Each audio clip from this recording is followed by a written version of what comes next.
Again, there's a lot of things that have happened here over the years, but this is something that we preserved for years and years and years to come. So this is the old well section of the hotel. This is the old well ballroom behind me, and this is one of the original sections to the property. Really everything to my left going off this way has been added on, and everything from this way to my right is original. Very old historic area, and this has been the site of a number of, as you can imagine, over the years, a number of weddings, a number of university events, Greek events, all sorts of different things have happened in this ballroom. This was really the original ballroom in Chapel Hill.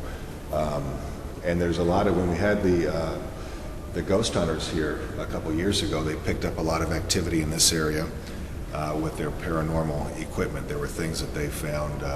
There was a lot of orbs that they picked up with some of their cameras, and also a lot of EVP noises that they picked up with some of their equipment. As they replayed it later on, they were able to pick up different noises and things like that. So I think some of the real old historic parts of the hotel have a lot of activity. But then we also have the suite where Dr. Jay Cox lived, and that's an area of a tremendous amount of activity as well. So we'll head over to the suite. And this is the area in the hotel where Dr. Jay Cox lived for a number of years, and this is an area that we have a tremendous amount of activity as it relates to paranormal activity.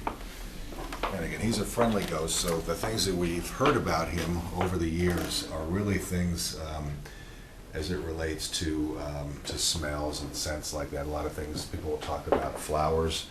They'll come into a room and there will not be any flowers in their room, but they'll walk in and have an overwhelming smell of flowers, fresh flowers. Same thing with cologne.